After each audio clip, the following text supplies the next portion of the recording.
Centuries अजून आपल्या मतदारसंघात टुरिझम वाढवण्यासाठी काय करता येईल. आपल्याला आठवत असेल तुमच्या सगळ्यांच्या मदतीने आपण सगळ्यांनी एकत्र एफर्ट्स करून आज फ्लमिंगोज बघायला भिगवणमध्ये राज्यातून नाही देशातून लोक येतात. त्यामुळे खूप मोठा टुरिझम हब म्हणून आपण सगळे इंदापूरकडे बघताय. अजून इथे काय करता येईल टुरिझमसाठी याच्यासाठी आम्ही सगळेच प्रयत्न करतो आहे. आणि काही तुमच्याही काही सूचना असतील तर जरूर तुम्ही सांगा. आपण सगळे एकत्र मिळून व्यवसाय म्हणजे MIDC, साखर कारखाने, शेती प्लस टुरिझम असं एक कॉम्बिनेशन करून इंदापूर तालुक्यात अजून काय चांगलं काम करता येईल याचा आढावा घेण्यासाठी आज मी आले. काल माणिकराव ठाकरे म्हणजे माणिकराव कोकाटे काल असे म्हटले की सरकारी योजनांमध्ये मोठ्या सरकारी योजनांमध्ये अंमलबजावणी करताना 4-5% असं म्हणजे 4-5% शासनामध्ये भ्रष्टाचाराला मान्यता देईल. हे 2-3 महत्त्वाच्या गोष्टी आहेत. ह्या राज्याचे आत्ताचे जे कृषी मंत्री आहेत त्यांनी 3 स्टेटमेंट्स केले जे मी पार्लमेंटमध्ये अशी पद्धत असते की जेव्हा आपण एखादा स्टेटमेंट कुणाचं तरी करतो ते टेबल करायचं असतं. त्याच्यामुळे मी जेव्हा माझं बजेटचं भाषण करीन तुम्ही बघालच की मी 3 विषय टेबल करणार आहे महाराष्ट्राचे. 3 अतिशय क्रिटिकल आहेत कारण का ते शेतकऱ्यांशी निगडीत आहेत. पहिला त्यांनी असं म्हणलं आहे ते की 400 कोटी रुपयाचा पीक विम्याचा घोटाळा झाला आहे असं ते म्हणाले. हे तुमच्या चॅनलवर मी पाहिलेलं आहे. त्याच्यावर सुरेश धस जे भारतीय जनता पक्षाचे आमदार आहेत ते असं म्हणाले की 400 कोटीचा नाही 5,000 कोटीचा झाला आहे. हे पण मी तुमच्याच चॅनलवर पाहिलं. पण हा एकतर एखाद्या राज्याचे कृषी मंत्री म्हणतात, कृषी मंत्री म्हणजे सरकारच होतं ना, तर सरकारच कबुली करते की 400 कोटी रुपयाचा पीक विम्याचा घोटाळा झाला हे सरकार मान्य करते आणि त्याच सरकारमधले आमदार म्हणत आहेत की ते 400 कोटी नाही 5,000 कोटीचा. हा खूप सिरियस इश्यू आहे. तो मी पार्लमेंटमध्ये रेज करणार आहे कारण का ती फायनल अथॉरिटी आहे या देशात. त्याच्यानंतर दुसरा एक आरोप कृषी मंत्र्यांनी केलेला आहे केंद्र सरकारवर जो खूप गंभीर आहे. ते असं म्हणाले की अनेक गोष्टी आम्हाला इम्प्लिमेंट करायच्या आहेत पण केंद्र सरकारकडून निधी येत नाही आहे. हे पण मी तुमच्याच चॅनलवर पाहिलेलं आहे ते स्टेटमेंट. ते एक स्टेटमेंट म्हणजे केंद्र सरकार महाराष्ट्रातल्या शेतकऱ्यांना का पैसे देत नाही आहेत आणि त्याची कबुली कृषी मंत्र्यांनीच केली आहे. आणि तिसरी कबुली की 4 ते 5% ह्या भ्रष्टाचार होतोच हे पण मी तुमच्याच चॅनलवर पाहिलं. हे 3 अतिशय गंभीर स्टेटमेंट्स आहेत कारण आपल्याला आठवत असेल की माननीय प्रधानमंत्री कुठल्याही पक्षाचे असले तरी आज ते देशाचे प्रधानमंत्री आहेत. भ्रष्टाचार मुक्त भारत करणार आणि याच्यासाठी मी स्वतः पार्लमेंटमध्ये अनेक वेळा म्हणले की तुम्ही असं करणार असाल तर ताकदीने आम्ही तुमचं विरोधी पक्षात असलो तरी समर्थन करू, सगळे म्हणून देश पहिला असं एकत्र काम करू. हे 3ही भ्रष्टाचाराचे आरोप झालेले आहेत. आणि एक चौथा हार्वेस्टरचा. प्रत्येक हार्वेस्टरमुळे मागे 8 लाख रुपये शेतकऱ्यांना मागितले सरकारने हे पण मी तुमच्याच चॅनलवर पाहिले. त्यामुळे हे 4ही ज्या घटना आहेत त्या प्रचंड वेदना देणाऱ्या आहेत, अस्वस्थ करणाऱ्या आहेत आणि 4ही मी चॅनलवरच आल्या आहेत. आणि 4ही कबुली ही महाराष्ट्र सरकारच्या मंत्र्यांनीच केलेली. त्यामुळे हे अतिशय गंभीर आहे. तुम्हाला आठवत असेल अनिल देशमुखांवर जेव्हा आरोप झाला आणि अटक झाली IQ बातमीवर केलं होतं. IQ there was no evidence. एक कागदचा एव्हिडन्स आजही नाही आहे तेव्हाही नव्हता. आणि त्यात तुम्ही सगळ्यांनी माहिती आहे देशाच्या समोर काय झालं. तर त्याच एजन्सीज ज्या फक्त IQवर एवढी मोठी विरोधी पक्षात ॲक्शन घेतली आज तुमचे मंत्रीच कबुली करतायत. आणि एक नाही 4 केसेस आहेत करप्शनच्या. तर महाराष्ट्र सरकारपर्यंत कदाचित ह्या सगळ्या मराठी बातम्यात आल्या असतील आणि फायनान्स डिपार्टमेंटकडे येतात त्या एजन्सीज सगळ्या आणि होम मिनिस्ट्रीत येतात. कदाचित लॉस्ट इन ट्रान्सलेशन आपण म्हणतो या मराठीत बातम्या असतील त्या कदाचित हिंदी आणि इंग्रजी भाषांमध्ये दिल्लीला पोचल्या नसतील. त्याच्यामुळे तुमची लोकप्रतिनिधी म्हणून तुमचा आवाज म्हणून दिल्लीला आपण सगळ्यांनी मला पाठवलं आहे. त्याच्यामुळे माझं कर्तव्य या काळ्या मातीशी इमान राखणं आणि शेतकऱ्याला न्याय देणं. त्याच्यामुळे हे सगळे मुद्दे मी या पार्लमेंटच्या माझ्या भाषणात दिल्लीमध्ये मांडणार आहे आणि न्याय मागणार आहे महाराष्ट्रासाठी. आणि जर महाराष्ट्रासाठी न्याय मिळाला नाही या सेशननंतर तर आम्हाला आंदोलन करण्याशिवाय दुसरा मार्ग राहणार नाही. पण माझा निर्मला सीतारामनवर ताईंवर विश्वास आहे. त्याच्यामुळे निर्मलाजी ज्यांच्याकडे फायनान्स मिनिस्ट्री आहे त्या ह्या सगळ्या विषयात लक्ष घालून न्याय देतील आपल्याला, अशी आपण अपेक्षा ठेवू. एकीकडे राज्य सरकार म्हणजे लोकांना पुढे द्यायचं जाहीर घोषणा करतं, पण सध्या जो नदीजोड प्रकल्प आहे कृष्णा मराठवाडा सिंचन प्रकल्प दीड वर्षापासून निधी वाचून बंद आहे. त्याच्यावरती तुम्ही प्रकल्प सोनगाव ते भाद्रवाडी इथपर्यंत परत इथून पुढे ते उजनीमध्ये पाणी पडणार होते. तो प्रकल्प सध्या दीड वर्षापासून पूर्णपणे ठप्प आहे. तो तुम्ही एका प्रकल्पाचा म्हणताय. इथे एक शेतकरी मला भेटायला आले, त्यांचा DP सँक्शन आहे, सँक्शन DP आहे. सँक्शन DPला DPDC पैसे नाही असं त्यांना सांगण्यात आले. ते बघा इथेच बसले, इथेच समोर आहे. त्यांना DPDCला पत्र लिहिलेलं आहे, त्यांच्यासाठी फॉलोअप केलेला आहे. सिंचन भवनला आम्ही त्यांच्यासाठी गेलेलो आहे. आम्हाला सांगण्यात आलं की निधी नसल्यामुळे हे होतं आहे. आणि हे फक्त यांची DPची केस नाही, परवा मी PWD खात्यात गेले होते. PWD खात्यातही मला हेच सांगण्यात आलं की तुमच्या मतदारसंघातले अनेक रस्ते हे पुढे डिले करावे लागतील. 40,000 कॉन्ट्रॅक्टर्स, हे पण तुमच्या चॅनलवर आली ना बातमी की 40,000 कॉन्ट्रॅक्टर्सचे पेमेंट आज महाराष्ट्र सरकारने केलेलं नाही. हे आरोप मी कुठलाही करत नाही, मी जे वर्तमानपत्र आणि तुम्ही कव्हर करता त्याचे फॅक्च्युअल पोझिशन तुम्हाला सांगतो. त्यामुळे मग हा निधी उपलब्ध का नाही आहे, मग बजेटचं काय, महाराष्ट्राची आर्थिक परिस्थिती काय आहे, याच्यावर मी गेले अनेक वर्ष बोलते. आता तुम्ही वास्तव बघता काय होतं ते. काही महिन्यापूर्वी किंवा काही दिवसापासून मोठ्या प्रमाणात उत्खनन होत आहे. त्यांना सोडलं जातं, कायदा सुव्यवस्था आहे, त्याबद्दल काय? तुमच्या प्रश्नातच कायदा सुव्यवस्था राहिली नाही हे का, जर पत्रकार एवढा अस्वस्थ होऊन मला प्रश्न विचारतोय, तुमच्या प्रश्नातच माझं उत्तर आहे. हेच तर मी किती महिने म्हणते. आणि मग आमच्यावर टीका होते की आम्ही फक्त टीकाच करतो. आम्ही फक्त फॅक्च्युअल सांगतोय सरकारला.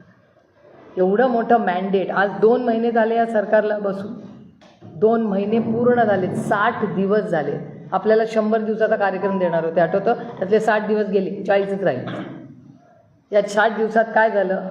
मंत्रीपद, त्याच्यानंतर पालकमंत्रीपद. आपल्या तर इंदापूरवर एवढा अन्याय झाला, आपल्या इंदापूरला कुठलं पालकमंत्रीपदच नाही मिळालं. तो पण मी विषय घेणार आहे. मुख्यमंत्र्यांना मी भेटायला जाणार आहे की आमच्या इंदापूरवर का अन्याय करताय, आमच्या इंदापूरला का तुम्ही दुसऱ्या कुठल्या तरी जिल्ह्याचं पालकमंत्रीपद देत नाही. ह्याच्यासाठी पण आपल्याला आवाज उठवायला पाहिजे ना. शेवटी इथल्या लोकांनी पण मलाच इथे लोकप्रतिनिधी म्हणून काम करायची संधी दिली, ती पण जबाबदारी माझीच आहे. इंदापूरच्या आमदारांना विचारलं तुम्हाला पालकमंत्रीपद भेटलं नाही म्हणून नाराज आहे, म्हणजे नाही मी राज्याचं पालकमंत्री आहे म्हणून काय पालकमंत्री असेल, पण माझी इच्छा आहे. कारण का तुम्ही तर किती दिवस हेडलाईनच करताय पालकमंत्री पदावरनं, त्याला स्टे वगैरे देतात. मी एखाद्या पीक विम्याला स्टे दिला असताना तर आनंद झाला असता मला, पण पालकमंत्री पदाला स्टे तर मी पाणी तेवढं.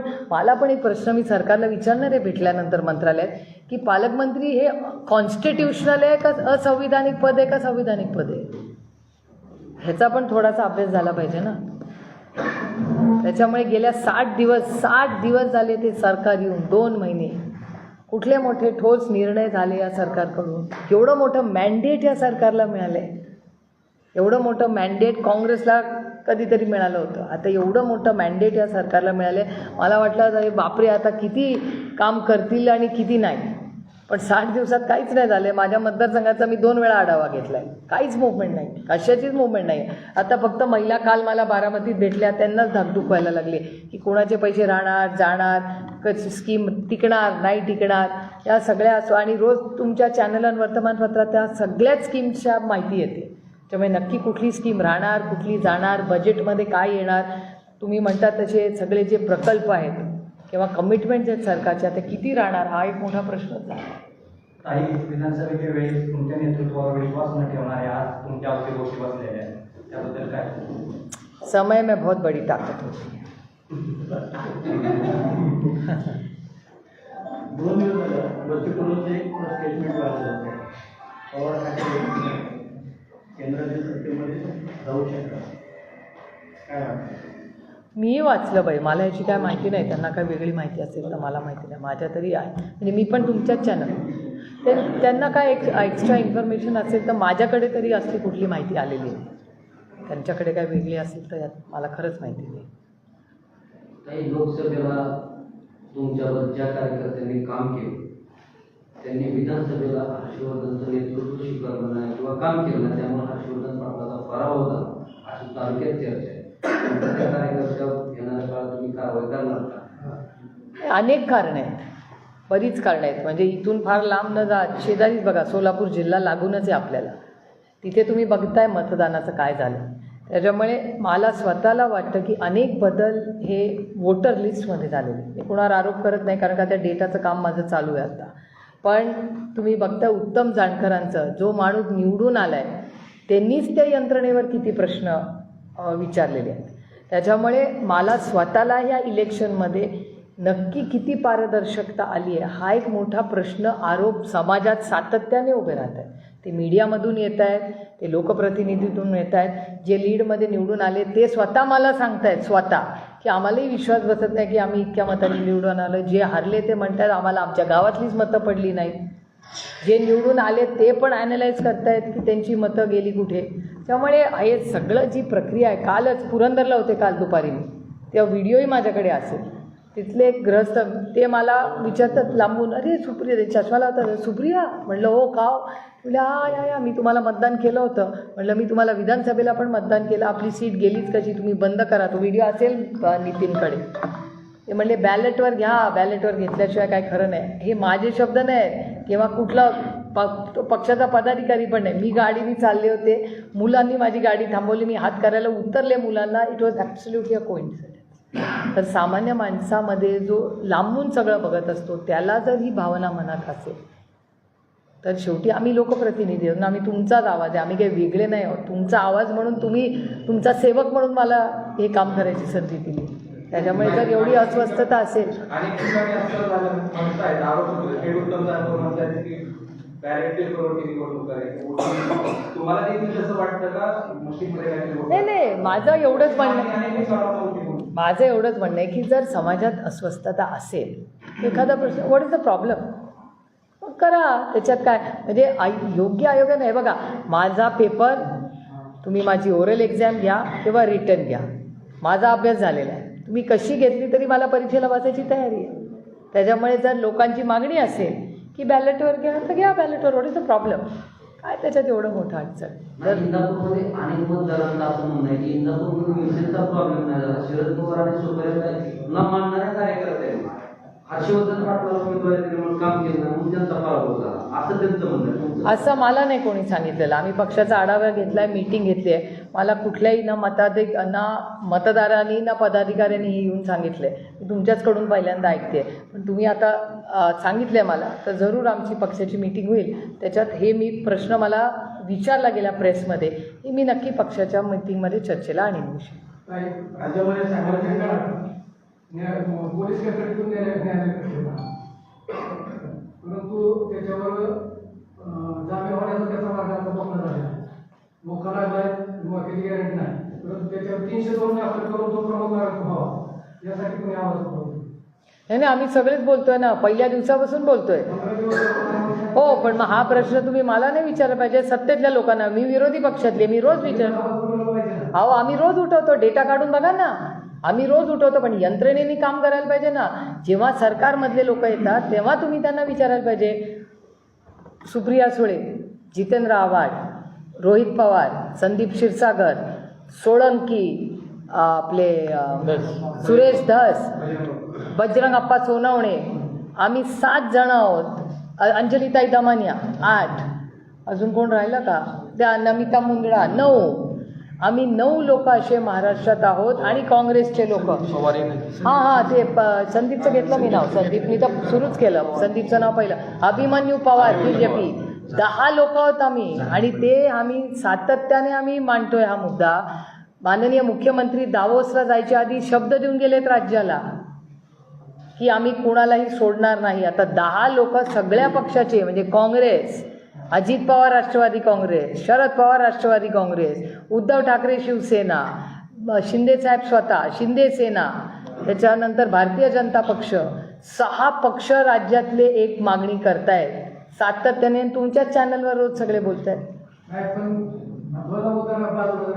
काय चर्चा होते, परंतु करून मुख्य आरोपी करावा आणि 302 घेतल्यावर दाखवलं. ही मागणी आता सध्या बॅकफुटला पडली. बॅकफुटला नाही, ती मागणी आहेच ना, पहिल्या दिवसापासून आम्ही मागतोय. पहिले 4 दिवस 8 दिवस अहो. पहिले ठीक आहे. पण आम्ही रोजच मागणी करतो. पण मागणी करणारा गलती नसतो, जो सत्तेमध्ये असतो, ज्याच्या हातात संधी आहे त्यांनी हे प्रश्न देवेंद्र फडणवीसांनी याचं उत्तर दिलं पाहिजे.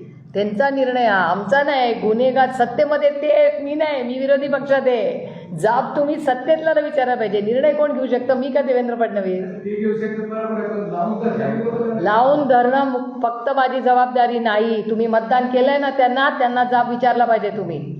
कारण का they have blood on their hands. उनके हात पे खून आहे.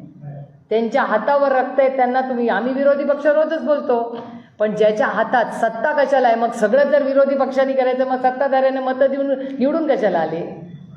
मग ऐसा नाही होता ना. आम्ही रोजच बोलतो, तुम्ही रोज दाखवता. मग जे सगळं लोक, सगळे पत्रकार आणि आम्ही सगळ्या पक्षाचे लोक, आपण सगळे एका बाजूला आहोत खुनीच्या विरोधात. सरकार का खुनी लोकांना लपवते? असं काय एवढा मोठा कंट्रोल आहे या सरकारवर की सरकार निर्णय घेत नाही? हे प्रश्न तुम्ही सरकारला विचारायला पाहिजे. सरकारचं उत्तर आहे ना. मला अधिकार असतात तर मी कधीच निर्णय घेऊन टाकला असता. माझ्याकडे नाही ना अधिकार तो.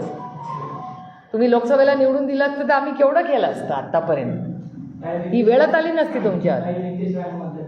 हल्ला झाला की बारामतीच्या ताई पुढे येतात, मग शाहरुख खानच्या मुलावरती काय झालं पुढे येतात, मग राजपूतच्या ह्याच्यावरती झालं. ही लोकशाही हो, प्रत्येकाला बोलायचा अधिकार आहे.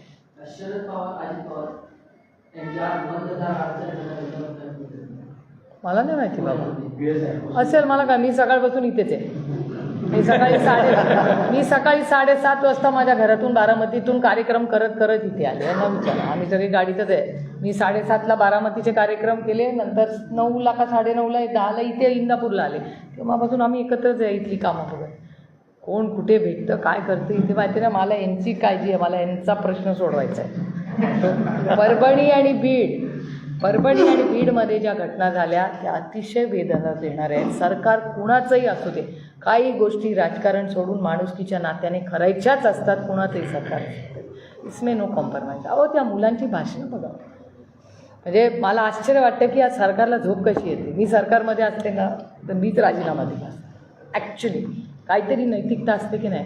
त्या मुलांचे अश्रू, ज्या मुलांनी हसणे खेळणे के दिने, उसाचा रस करत, टाईमपास करत, सायकलीनी शाळा कॉलेजला जाऊन 10वीची परीक्षा देणारी मुलं आज वडिलांच्यासाठी मोर्चांमध्ये भाषणं करत आहेत. किती अस्वस्थ करणारी गोष्ट आहे. परभणीला मी गेले होते, त्या आईचे अश्रू अनावर होते. ते दोघं भाऊ असे थरथर कापत होते तेव्हा ती घटना मला सांगत होते. तेव्हा इतके आपण असंवेदनशील सरकार झाले की राजकारण इतक्या लेवलला जा की तुम्ही निर्णय पण घेणार नाही. पुण्यामध्ये पत्नीकडून पतीचा खून करून व्हिडिओ करण्यात आला.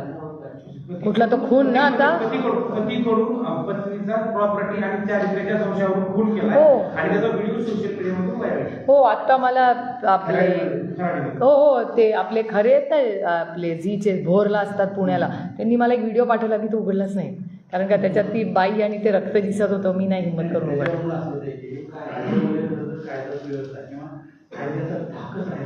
हो, हे ॲब्सोल्युटली राईट.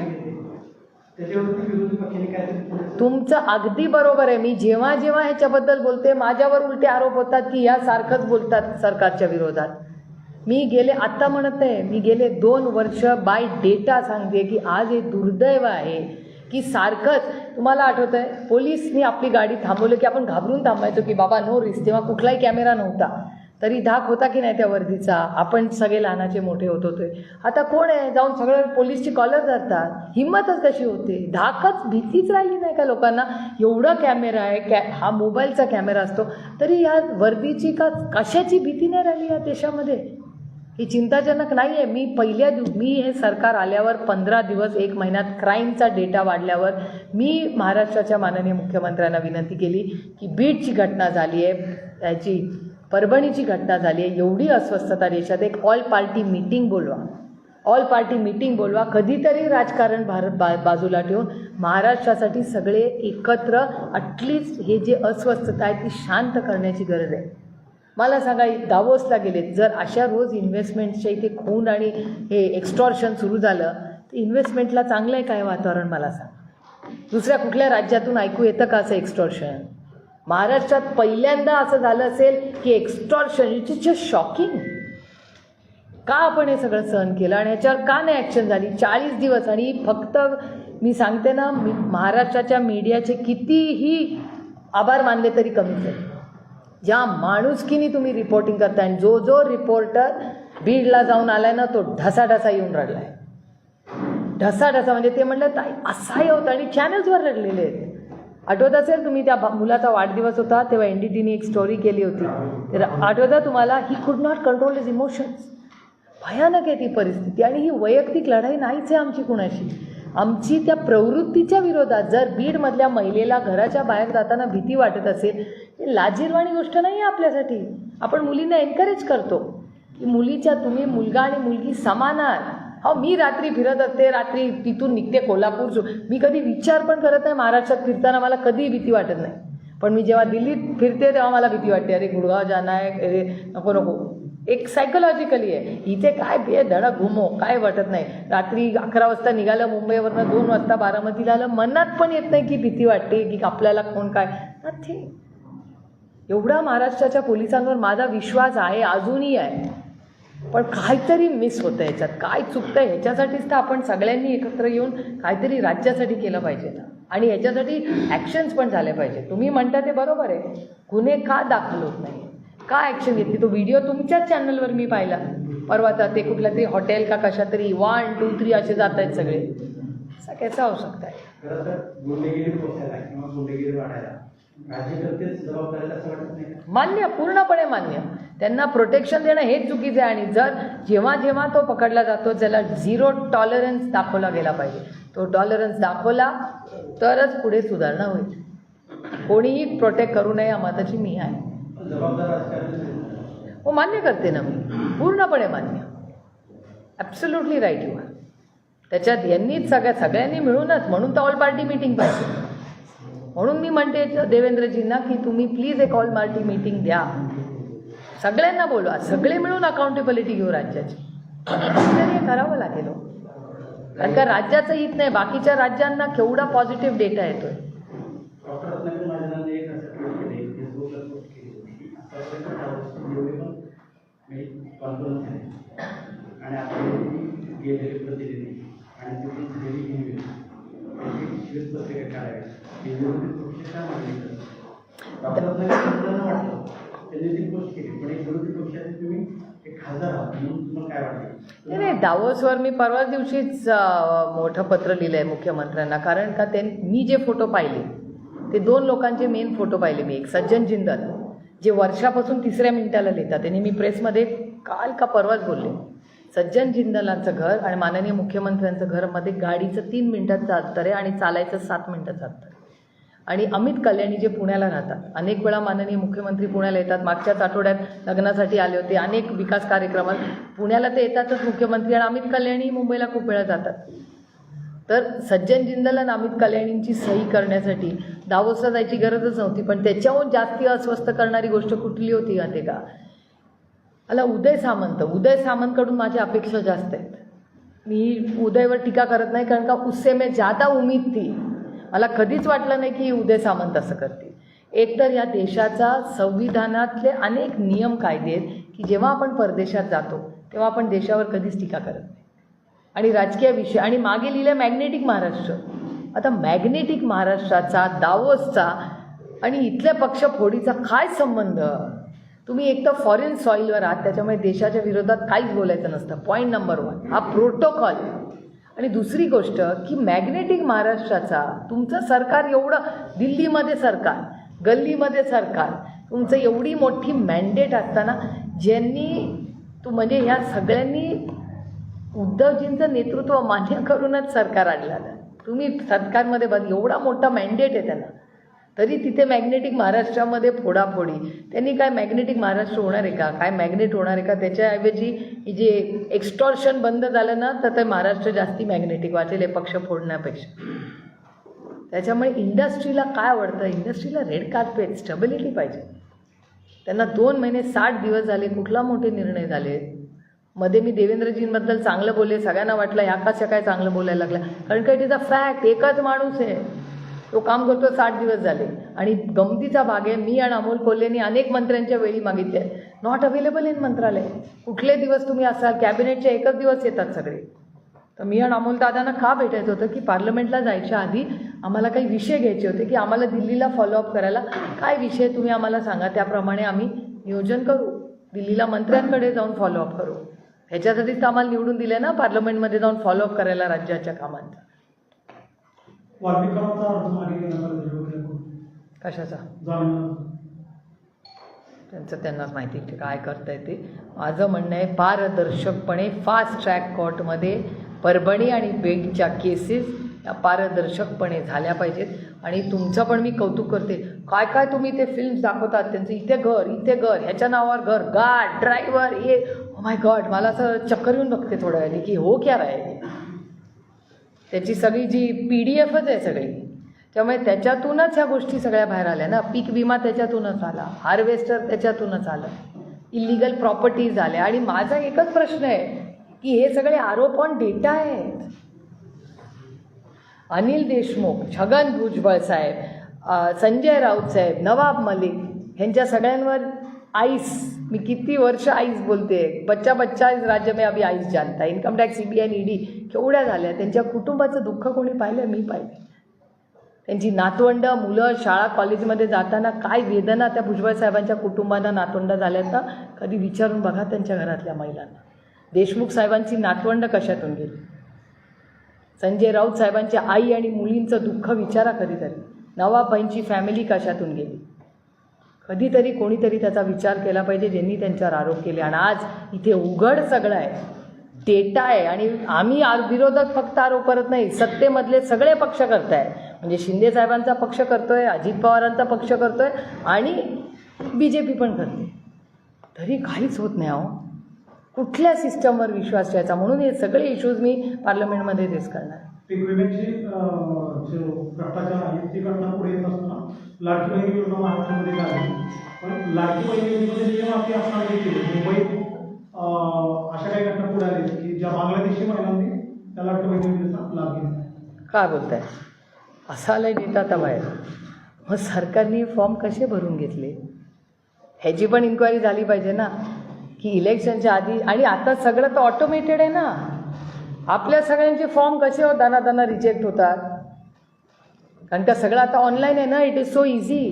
मग तेव्हा कसे काय फॉर्म भरले गेले, तेव्हा कसे भरले गेले आणि आता कसे रिजेक्ट झाले? कुठली यंत्रणा होती? तीच ते यंत्रणा नाही, ऑपरेटर तेच आहेत ना भरणारे, आणि तेच सरकार आहे ना. तेव्हा पण तेच सरकार होतं, आता पण तेच सरकार आहे. मग असं काय घडलं 3 महिन्या 4 महिन्यामध्ये की सडनली पारदर्शकता आली, आणि मग तेव्हा का नाही मग पारदर्शकता होती? ह्याचं उत्तर सरकारला द्यावं लागेल. कशाची? हे बघा, ह्या सरकारचं अनेक वेळा आपण स्टेटमेंट तुमच्याच चॅनलवरच पाहिली आहेत मी सगळे, की त्यांना जेव्हा स्कीम बंद करायची असते ना, मग ते म्हणतात गले की हड्डी आहे, नाही तर म्हणतात हे इलेक्शन का जुमला था. आठवत असेल तुम्हाला? किती असे आहेत. कशाबद्दल?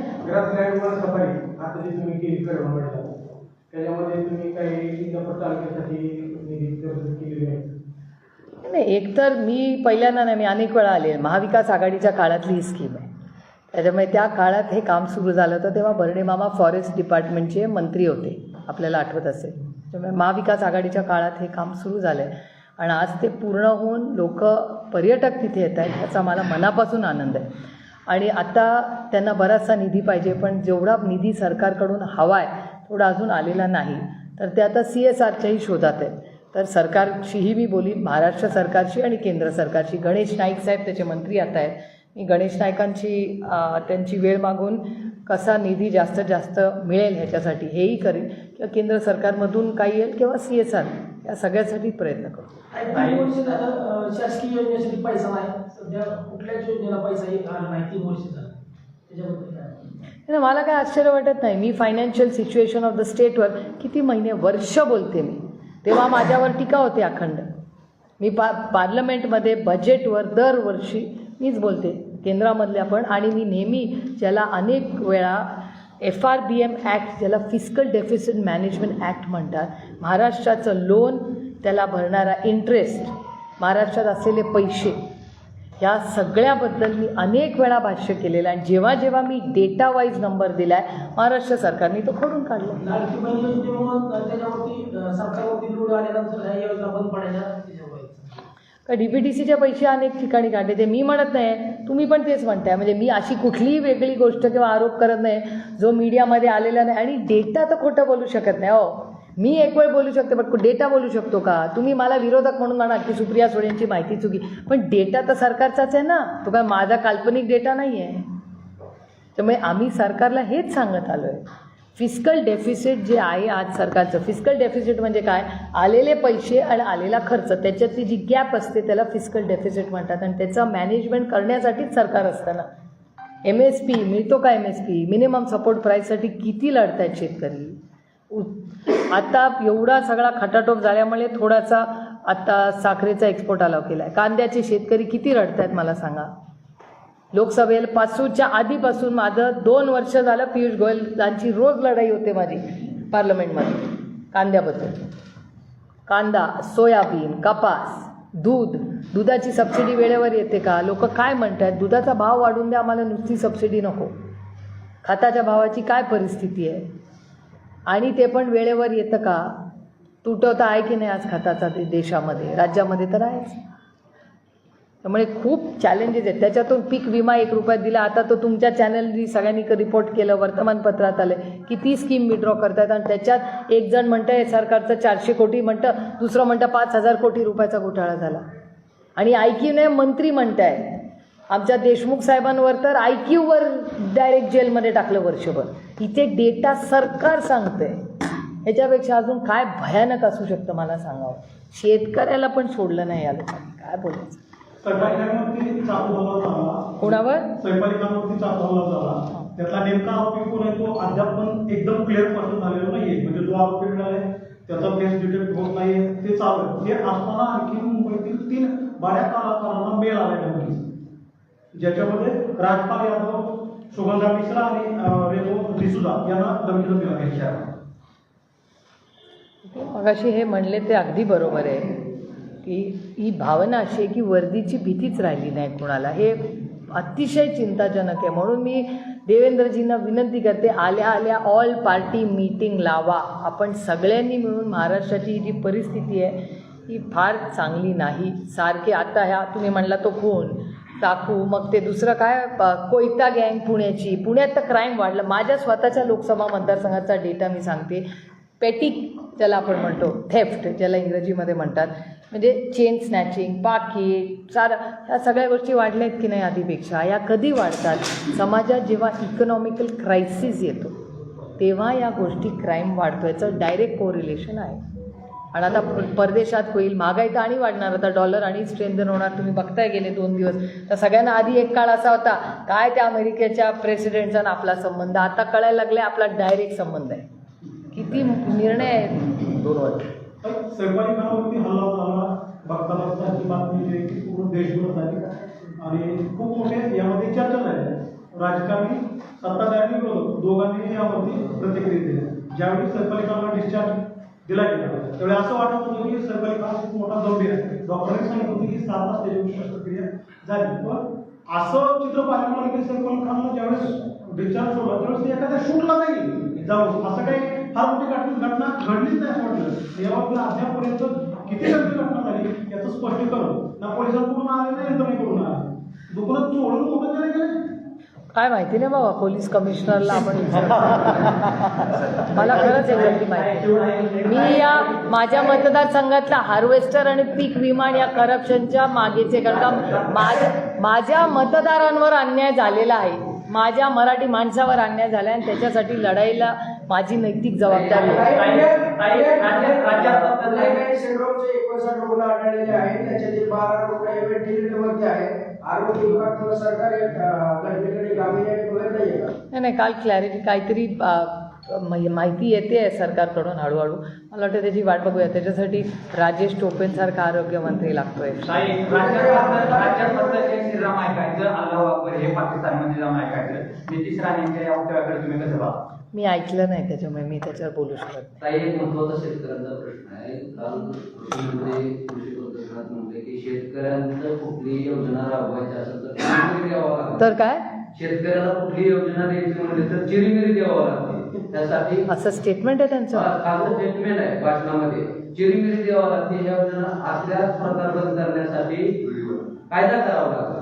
बीडमध्ये जे पीक विमा भ्रष्टाचार झाला, आपण कायदा करायला पाहिजे. हा कायदा करायला उपाय केला. तर बीडमध्ये जे कृषी विमा भ्रष्टाचार झाला म्हणतात, तसा एक इंदापूर तालुका असं आपल्या पुणे जिल्ह्यात अनेक तालुक्यात अतिवृष्टीमध्ये ज्या शेतकऱ्याचं नुकसान झालं त्याला फायदा दिला गेला नाही, ज्याचं नुकसान न झालं अशा शेतकऱ्याला अधिकारी, विमा कंपनीचे कर्मचारी किंवा विमा कंपनी मागे बंद करून फायदा दिला. त्यासाठी बीडतून आपल्या पुणे जिल्ह्यात येऊ पाहिजे. एक तर आजचा लोकसत्ताचा सगळ्यांनी वेळ असेल तर एडिटोरियल वाचा. ह्याच्यावरच ते एडिटोरियल आहे आजचं, as a matter of fact.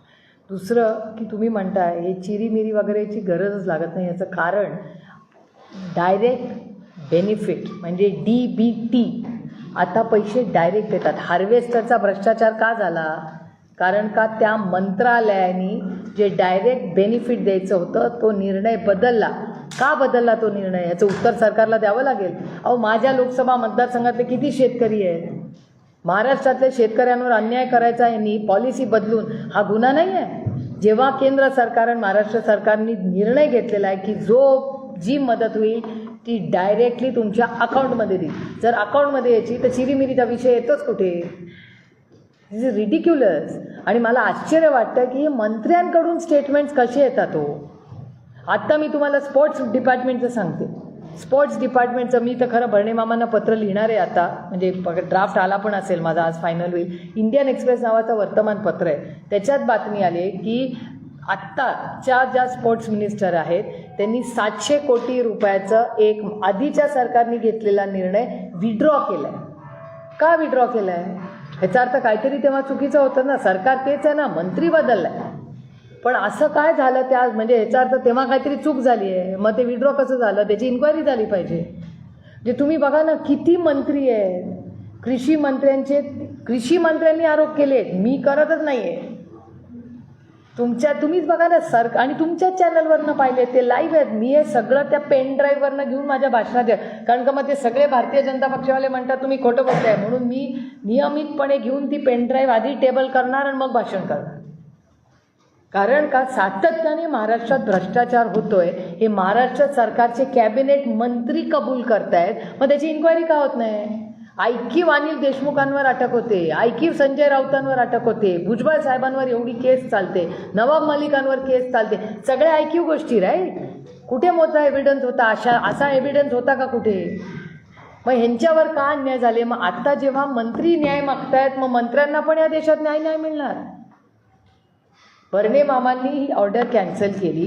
का कॅन्सल केली याचं उत्तर मला हवं आहे. कारण का मला कळलं पाहिजे की बाबा काय झालं. कारण का त्यातला बरेचसे बेनिफिशियरीज माझ्या लोकसभा मतदारसंघातले आहेत. माझं कर्तव्य नाही आहे ते. तुम्ही निवडून मला त्याच्यासाठीच दिलं आहे ना. हार्वेस्टर माझ्या मतदारसंघातल्या शेतकऱ्यांकडून 8-8 लाख रुपये घेऊन या लोकांनी माझ्या लोकांना फसवलं. नाही चले का हे सब? ते शेतकरी आहेत, काळ्या मातीची इमान राखणारी माणसं आहेत. तुमच्या आणि माझ्या अन्नधान्याचा प्रश्न सोडवतात ते. ऐसा कैसा चलेगा? आणि डायरेक्ट बेनिफिट असताना चिरीमिरीचा विषय येतोच कुठे? Everything is connected to Aadhaar ना. मग Aadhaar to direct benefit tax to department. Where is the लिकेजचा विषयच नाही. सरकार रोज भाषण करताना दिल्लीत आमचं 0 लिकेज सरकार आहे. मग झालं काय? लिकेज झालं कसं? हेच तर माझं भाषण आहे पार्लमेंटमध्ये यावेळेस. कोणी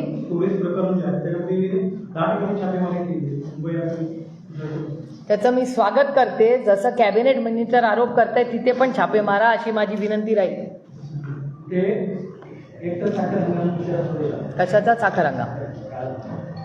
जसं ठेकेदार रस्त्याच्या कामासाठी ड्रिल कसं आहे जसं साखर कारखानदारांनी ड्रिल केली पुढे जायचं अशी अस्वस्थता दिसते मला. मी परवा सोमेश्वर माळेगावला पण होते, काल मी दौंडला पण होते.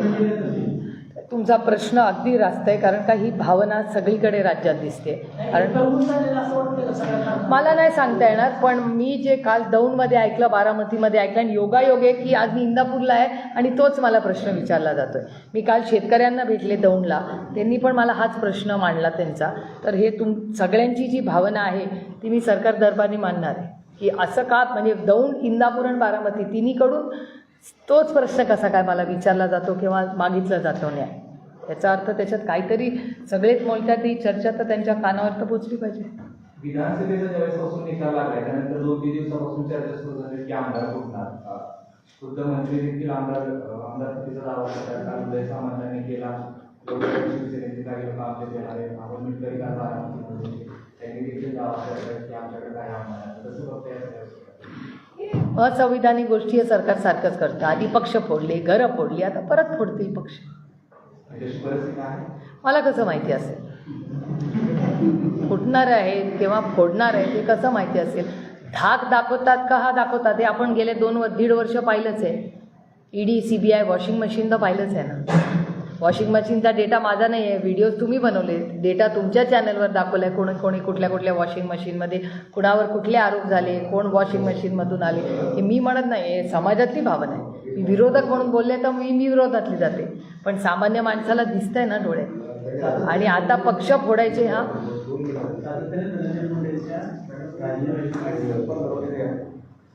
मी पहिल्या दिवसापासून म्हणते काही गोष्टी नैतिकतेने करायच्या असतात. नैतिकता, मी आज त्यांच्याबरोबर असते ना तर मी नैतिकतेवर दिला असता. कारण का आपण ज्या यंत्रणेत काम करतो, ज्या संघटनेत काम करतो, तिथे नैतिकता ही असलीच पाहिजे. आम्ही लोकप्रतिनिधी आहोत, तुमची सेवा करण्यासाठी आलो होतो. ती तुम्ही ठरवता आम्ही कुठे बसायचं आणि आम्ही काय करायचं. त्याच्यात नैतिकता राहिली आहे का नाही, माझी एवढीच विनंती आहे. पहिल्या दिवसापासून जर सगळ्या पक्षाच्या लोकांची एक भावना असेल तर नैतिकतेवर निर्णय घ्यावा, हे माझं मत आहे. जे पहिल्या दिवसापासून आजपर्यंत मी तेच म्हणते. शेतकऱ्याच्या कर्जमाफीचा जाहीरनाम्यावर विषय होता, त्याचं काय? जे सत्तेमध्ये आहेत त्यांना विचारा. मी परवा विचारला हा प्रश्न. मी सत्तेत नाही, मी परवा बोलले ऑलरेडी, मी रोज बोलते, मी पार्लमेंटमध्ये पण बोलणार, मी निर्मलाजींना सांगणार आहे 7-12 कोरा करा. मी परवा भाषणात बोलले. जे प्रश्न तुम्ही सत्तेतल्या लोकांना विचारायला पाहिजे ते मला विचारतं. मी कशी अकाउंटेबल? जिसने प्रॉमिस किया उसको पूछो. आमचं सरकार असताना तर आत्तापर्यंत 60 दिवसात 7-12 कोरा करून आमच्या महिलेला 3,000 रुपये देऊन आम्ही मोकळे जाऊन सुजलाम सुफलाम झालं असतं राज्य. आत्तापर्यंत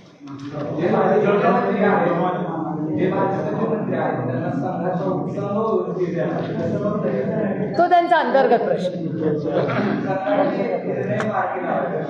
आता आपल्याकडे डेटा नाही, तो प्रूफ आला पाहिजे ना. डेटा आता येऊ दे, डेटा आल्यावर आरोप करू. पण आता त्यांचं सरकारीमध्ये ते होणार आहे का नाही हे काळच ठरवेल. पण मला हे माहिती नाही, पण तुमच्याच चॅनलवर आलं होतं की सगळ्यांचेच OSD माननीय मुख्यमंत्री ठरवणार आहेत, सगळ्यांचेच, तिन्ही पक्षाचे. त्याच्यामुळे हे काहीतरी नवीन सिस्टम सरकारने लावली असेल. हां, कशाचे? संजय गांधी निराधार आहे ना, विचारा किती आंदोलनं केली. हे हां, हो, कालची फारच सॅड स्टोरी.